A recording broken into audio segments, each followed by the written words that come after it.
Olá, muito bom dia para você, sintonizado aqui na TV Candidez. Está no ar mais um programa Espírita Nova Era, a mensagem consoladora da doutrina espírita aqui pela sua TV Candidez. Programa Espírita Nova Era, uma realização da AME, Aliança Municipal Espírita de Divinópolis, que tem a coprodução do CEP, Centro de Estudos e Pesquisas Espíritas.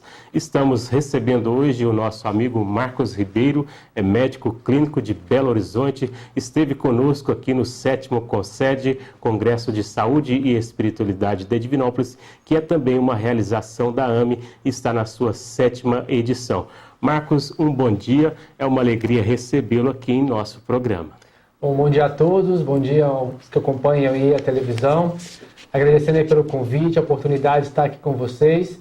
É uma honra poder participar e contribuir um pouquinho daquilo que a gente tem estudado dentro da Associação Médico Espírita de Minas Gerais. Muito bem, ele disse muito bem, a Associação Médico Espírita de Minas Gerais, ele faz parte da AMENG em Belo Horizonte, que é a Associação Médico Espírita de Minas Gerais. O Marcos esteve conosco no CONSED e nos deu a graça aqui de participar do nosso programa. Nós iremos conversar sobre o tema ao qual ele trabalhou no CONSED e um tema de extrema importância para nós aprofundarmos um pouco mais desse conhecimento, que é uma nova medicina para um novo milênio. Ouvir um pouco mais aqui do Marcos sobre a questão da espiritualidade. Marcos, para começarmos, uma pergunta muito importante. Como é considerado nos planos espirituais a medicina da Terra? Os planos espirituais veem a medicina, como todo processo humano, como um processo de desenvolvimento. A comparação com o plano espiritual, Emmanuel nos fala que enquanto eles se debruçam pelo estudo da mente, desvendando aí as suas peculiaridades, nós ainda estamos presos e procurando entender um pouquinho ainda sobre as dificuldades e as também peculiaridades do corpo físico. Sim. Então, o plano espiritual vê como um processo que ainda precisa ser muito construído e ser muito trabalhado no sentido de desenvolvimento e ampliação do conhecimento e da ideia, da visão de olhar integral sobre o cuidado do ser humano. Então é um processo que vem começando, o mundo de regeneração se aproxima, mas ainda é preciso caminhar muito nessa direção de unir a visão da medicina terrena e as suas ferramentas de trabalho com a visão do espírito e da ótica do espírito imortal. Muito bem. A doutrina espírita, ela traz assim alguma proposta nova para este momento, para este avanço da medicina na Terra? A doutrina espírita ela não só nos traz o esclarecimento e a ampliação, a clareza do entendimento da realidade, da existência do espírito imortal, como ela também nos apresenta um convite a esse processo de transformação, esse processo de melhoria e de construção de uma nova postura íntima frente aos desafios que a vida nos apresenta. Sim. É nesse sentido que ela não só nos traz a realidade do espírito e as suas repercussões enquanto adoecimentos do corpo, nos convidando a olhar para isso que é realmente aquilo que é permanente e continua após o falecimento e a perda da matéria, Sim. mas como também esse convite à mudança dos nossos valores, dos nossos princípios, e isso tem se tornado cada vez mais fundamental. À medida que a gente vai percebendo que é justamente essas posturas alinhadas com valores éticos, valores conectados às leis divinas, aos princípios da criação, que vão repercutir realmente numa saúde que é uma saúde real e não uma saúde, às vezes, temporária, limitada à percepção de um corpo físico que é perene e que há de perecer com a morte. Muito bem. Em face dos esforços da medicina de hoje, como poderemos considerar assim a saúde, uma vez que muito mais tem se mostrado as doenças como as suas respectivas curas? A medicina ainda hoje caminha a passos muito lentos, a passos ainda difíceis, nessa ampliação dessa visão. Ainda se tem a ideia e se ensina que o corpo físico é como uma máquina em que prejudicada ou adoecida alguma peça, à medida que você troca ou repõe aquela peça que está danificada, você estaria consertando ou fazendo algum movimento de cura nesse sentido. Sim. Mas o que nós notamos é que, apesar dessa dificuldade ou dessa lentidão desse caminhar, a gente que vivenciou e vivencia aí dentro do ambiente universitário, nós já começamos a notar uma ampliação dessa realidade para os aspectos emocionais, os aspectos psicológicos, os aspectos sociais, e a influência disso na saúde e no adoecimento, no processo de adoecimento dos seres individuais ou dos seres humanos. Sim, muito bom. Chegado à conclusão de que as enfermidades, assim, são de origem espiritual, né? Nós colocamos muita questão no ser mesmo. Por que ainda utilizamos os medicamentos para as cirurgias e exames laboratoriais? Pergunta interessante, porque na verdade o que a doutrina espírita nos convida é uma aliança a esses dois tipos de cuidado. O corpo nos serve como um vaso divino em que nós temos a oportunidade, através das experiências que a vida nos apresenta, e somos convidados a viver o processo de transformação e de crescimento, através das relações que nós vivemos, das relações afetivas, dos processos de adoecimento, das oportunidades que a gente tem de crescer. Nesse sentido que a gente entende que esse cuidado ele tem que ser um cuidado integrado, em que a gente alia, sim, o cuidado do nosso corpo físico, usando das ferramentas que os cuidados médicos, as medicinas e as ferramentas terapêuticas terrenas têm que nos oferecer, e que se apresentam também como um recurso divino, de misericórdia a nosso favor, já que parte da vontade da criação dele, mas o que nós precisamos entender é que nós não podemos nos limitar de uma forma exclusiva ao cuidado simplesmente do corpo, nos esquecendo, mais uma vez, da realidade do espírito, que é aquilo que também merece a nossa dedicação e a nossa energia, o nosso empenho em nos melhorar nesse sentido. Então, nós acreditamos que na medicina do futuro ainda permanecerão os recursos que cuidarão do corpo, nos trazendo qualidade de vida e nos propiciando uma vida mais harmoniosa fisicamente, já que aqui vivemos na matéria, estagiamos nesse processo. Mas que esse olhar para o espírito será ampliado com uma dedicação, um empenho, um investimento íntimo de nós mesmos e também de nós enquanto sociedade, coletividade, no sentido de nos transformarmos e melhorarmos enquanto pessoas e seres humanos. Uma busca mais espiritual mesmo do que buscando apenas o médico físico, no sentido assim de buscar a cura física e não entender o processo interno, né? Uma não excluindo a outra. As duas trabalhando em acordo, em conjunto, né, no sentido de levar para os indivíduos um cuidado integral e realmente uma saúde integral. Seria aquela frase, corpo são, mente sã? Corpo são, mente sã e vice-versa, né? Muito bem. A medicina psicossomática pode ser considerada uma proposta para uma medicina neste novo milênio? A medicina psicossomática, ela parte como um caminhar. Vamos dizer assim, que é um primeiro passo nesse sentido, né? Em que se começa a dar o valor e notar a importância dos sentimentos e das emoções na modificação do processo de saúde e no processo de adoecimento do indivíduo. Mas ainda dentro da visão psicossomática existem linhas que são mais linhas racionalistas, mais materialistas e linhas mais espiritualistas. Sim. Então a gente entende que é um processo, já é um ganho para nós entender que as emoções, as relações sociais e as questões psicossociais, psicológicas, têm uma influência de igual importância contra um prejuízo exclusivamente biológico ou um mau funcionamento de algum órgão. Então a gente começa a desvendar essas questões mais do aspecto emocional. Mas existem muito ainda para a gente caminhar nesse sentido.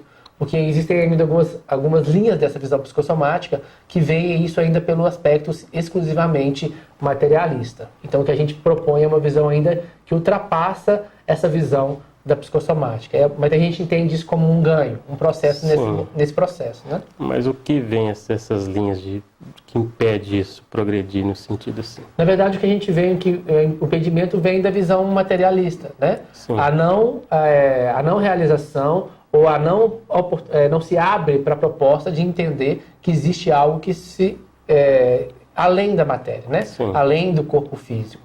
Então se justifica essas questões de influências e emoções ainda exclusivamente por neurotransmissores, moléculas do nosso corpo, moléculas cerebrais que provocariam isso. Sem entender que existe um ser ainda, que a visão espírita nos traz, que é o produtor, a causa dessas emoções, né? E que o cérebro, na verdade, ou o corpo físico, é simplesmente um veículo de manifestação desse ser consciente que somos nós, né? Enquanto espíritos. Sim, muito bem.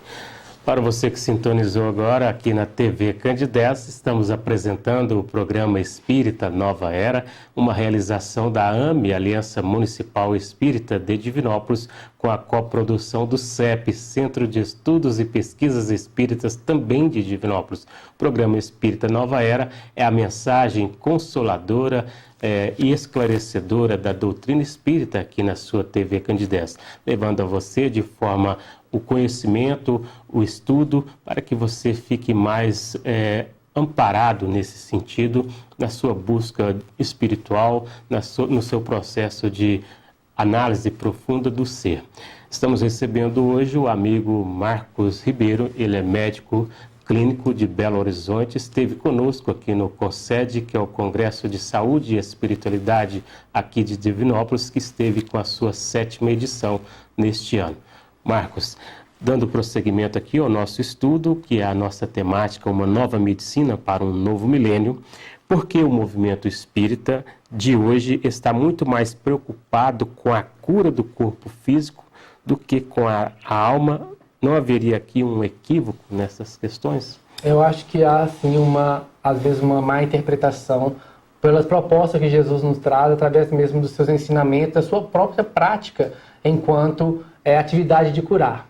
Se nós vamos fazer uma releitura de alguma das curas que Jesus faz, ele não se dirige simplesmente ao fato de sanar as deficiências, as mazelas, né, que aqueles indivíduos apresentam para ele enquanto deficiências físicas. Mas quando ele convida ao processo, a tua fé te curou, ou a tua fé te salvou, está simbolicamente apresentado nisso um movimento que é um movimento individual do indivíduo no processo de autotransformação, no seu processo de crescimento individual. Sim. Então, na verdade, esse movimento de cura é um movimento que parte de dentro para fora.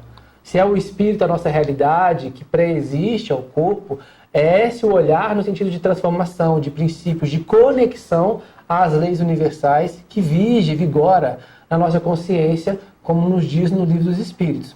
Então, essa visão ainda de buscar mesmo através dos recursos espirituais, né? Muitas vezes lançando mão do passe, da água fluida, da cirurgia espiritual, que tem o seu lugar de importância, que serve como um instrumento de misericórdia para nós, sim, mas não pode ser visto como aquilo que vai fazer o processo por nós. Que vai salvar. Que vai no sentido de fazer a mudança por você. E não fazer nada para mudar atitudes, posturas e princípios, porque é essa mudança de valores, esse movimento de reforma íntima, na verdade, que vai trazer uma conquista que é uma conquista real, uma conquista que vai permanecer pelo seu esforço, pelo seu empenho em se melhorar. Senão nós vamos passar a atribuir aos recursos espirituais a mesma importância que nós damos, às vezes, numa visão materialista, aos recursos terapêuticos da medicina, como se isso fosse a única ferramenta, né? Uma ferramenta exclusiva. Mais uma vez, é uma visão um pouco ainda distorcida da proposta de Jesus, tendo o nosso entendimento. Quando, até mesmo falando da proposta de Jesus, quando Jesus também nos coloca esse dar mais valor às coisas espirituais, né? Então, às vezes, a pessoa ainda não compreende essa busca, essa introspecção mesmo de abrir a mente, abrir o coração aos sentimentos, para analisar onde é que ela precisa melhorar, né? Justamente. E muitas das vezes ainda entende a doença, o processo do adoecimento, ainda tem uma visão como se isso fosse um castigo, ou uma punição. É claro que diante disso, qualquer dor ou qualquer doença não vai deixar de ter o seu aspecto de sofrimento, ou de causar alguma inquietude nesse sentido. A dor, ela é importante para todos nós e ela não vai deixar de existir. Mas fazer esse processo de olhar para esse adoecimento, de olhar para essa dor e entender qual que é o convite dela de transformação para a nossa vida, esse é o movimento que deve existir nesse processo de busca de cura, se ele é uma busca real. E não simplesmente a vontade de neutralizar ou anestesiar, medicar, seja usando de recursos físicos ou recursos espirituais, sem usar da oportunidade para fazer esse movimento, que é um movimento mais íntimo, né? Com certeza, essa busca interior requer mais sacrifício, requer um olhar mais atento aos problemas e uma introspecção bem apurada, né? Sem dúvida. A medicina do futuro, ela tratará mais da alma do que do corpo físico? Eu acredito que à medida que a gente for evoluindo nesse processo e nós formos realizando as mudanças dentro de nós, isso naturalmente vai reverberar também num corpo mais saudável, com menos necessidade de adoecimento. Porque é como um exemplo de a gente usar numa escola. Né? Uma criança que cumpre a sua série no colegial, cumprindo com aquele gama de conhecimento, com aquelas aquisições que é exigida para que ela possa passar de série, não há uma lógica em você fazer que ela repita aquela série por um mero capricho, vamos dizer assim. E mesmo assim funciona com a gente. Se a gente já aprendeu, dentro do nosso processo de transformação, com aquilo que aquela doença tem para ensinar, com aquele processo de dor tem para nos trazer, não há por que a gente experienciar aquilo de novo. Então, à medida que a gente vai crescendo e vai se pegando essa bagagem de crescimento espiritual, desses recursos, a necessidade desses adoecimentos, elas vão naturalmente se esvaindo cada vez mais. Então, à medida que isso vai diminuindo e nós vamos despertando para essa realidade espiritual, é claro que esse cuidar do outro vai se voltando mais para o aspecto espiritual, o aspecto emocional desse indivíduo que é o espírito, né? E é o que a gente nota que a gente já costuma falar, que o médico, o terapeuta do futuro, como na forma geral, ele não vai ser aquele que vai tratar doenças, né? Ele passa a assumir uma função de educador, né? Um educador de almas, educador de virtudes, um educador de posturas, né? Porque é essas mudanças realmente que vão ser reais, né? E vão pertencer àquele indivíduo que as busca ou concretiza. Que de fato, na verdade, essa busca, essa introspecção, esse aprofundamento do ser é uma educação do espírito, né?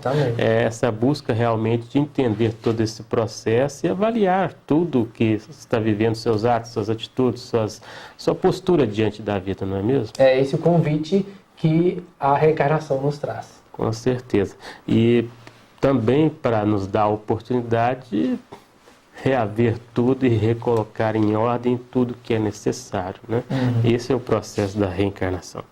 O conhecimento espírita, Marcos, ajudaria os médicos da Terra a aperfeiçoar as técnicas e os tratamentos desta futura medicina? Sem dúvida, né? O espiritismo ele nos amplia esse leque de atuação, nos amplia esse leque de percepção, nos permite olhar para o indivíduo de uma forma mais integral e até mais humanizada, né? É nesse sentido que André Luiz nos fala na sua série A Vida no Mundo Espiritual, que qualquer médico ou qualquer terapeuta que só pelo fato de cuidar de alguém já se coloca nessa posição, já tem, mesmo que às vezes sem crer diretamente nisso, uma proteção espiritual muito grande nesse serviço. Agora, se isso é feito de uma forma consciente, né, abrindo a percepção para essa realidade, usando desses recursos através da intuição, né, através de outros recursos espirituais, é claro que nós abrimos a janela de atuação, de percepção do outro, e até de ser mais eficaz na nossa conduta, de uma forma que a gente não consegue nem, na verdade, dimensionar o poder de atuação diante disso, né?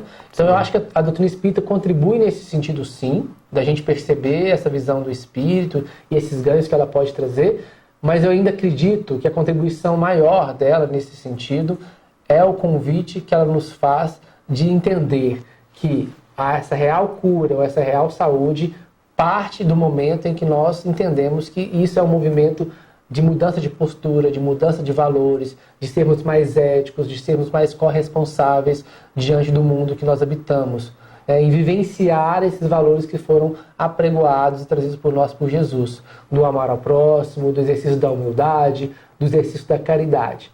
Eu acho que esse é o maior ganho da doutrina espírita para nós, nesse sentido de coletividade em que nós vivemos.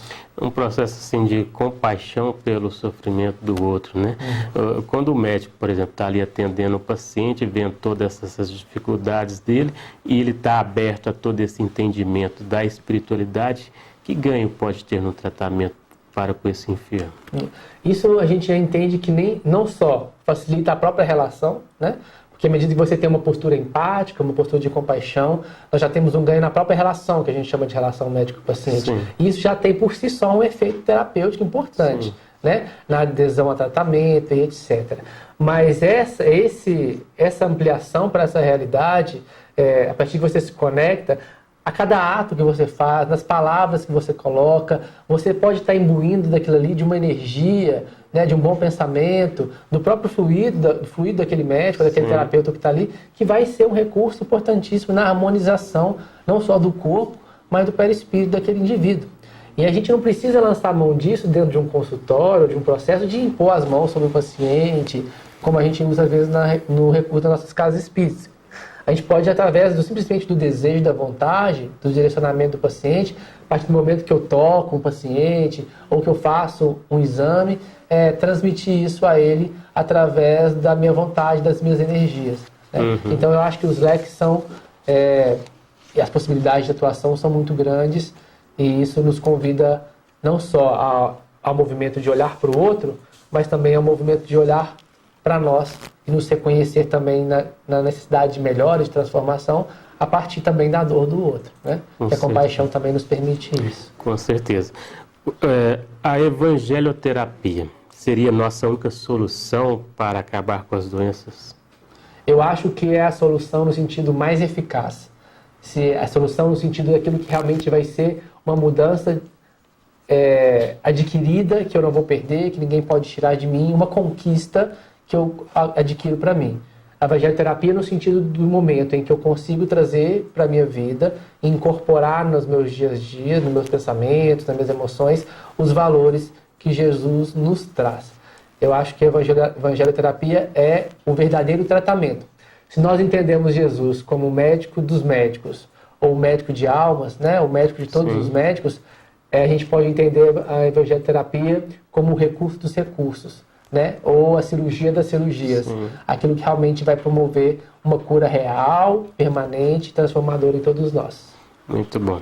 Marcos, mais uma pergunta. Nossas doenças têm ascendências espirituais ou são oriundas de contaminações bacterianas?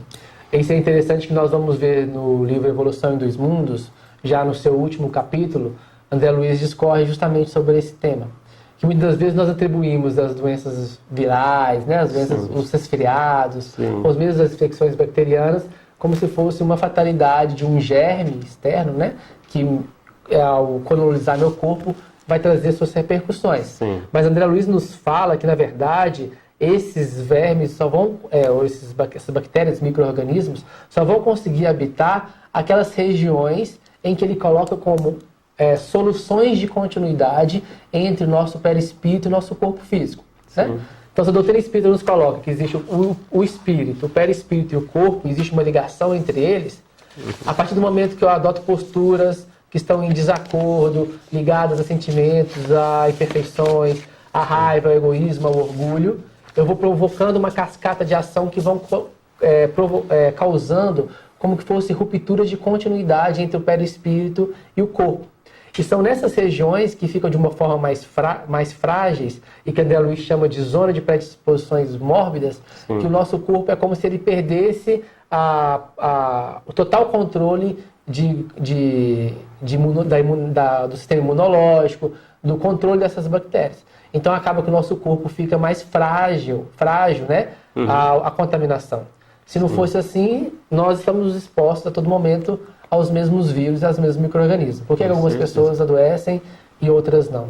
Então, mesmo nisso que a gente atribui a um agente externo, existe a nossa contribuição enquanto padrões de pensamento, de postura, no sentido de gravidade, no sentido de desenvolvimento, no quanto vai ser danoso para o nosso corpo físico aquele micro-organismo. Que de fato nós atraímos aquilo ao qual nós sintonizamos. Justamente. É verdade? Bom, nós chegamos aqui ao final do nosso programa. Marcos, que mensagem você deixaria aqui aos nossos telespectadores, aos nossos amigos aqui da TV Candidez? Bom, primeiro eu queria agradecer a oportunidade de estar aqui conversando. Nós que agradecemos. Bater esse bate-papo. E eu acho que a mensagem que eu queria deixar é esse convite à autonomia, à autorresponsabilidade, ao entendimento que a construção e a aquisição dessa saúde que nós tantos almejamos parte realmente de um esforço, de um empreendimento e do reconhecimento que nós somos os autores dessa própria saúde através das nossas escolhas, através da mudança de posturas e da busca da nossa própria transformação e da nossa reforma íntima. Entendendo que, acima de qualquer adversidade que nós vamos passar, de qualquer sofrimento, de qualquer adoecimento, existe um Pai que é um Pai de amor, que é um Pai de misericórdia e que mesmo que diante daquele furacão, daquela dor, daquele momento tão difícil, nós não conseguimos enxergar aquele sentido, há de existir um sentido, uma causa que é amorosa e justa e que vem em nosso benefício daquele momento que nós estamos vivenciando. Muito bem. Nós agradecemos ao Marcos Obrigado. pela brilhante explanação conosco aqui nesta manhã. A todos os nossos telespectadores, o nosso muito obrigado também. Tenham todos um bom dia, um bom sábado, um bom final de semana.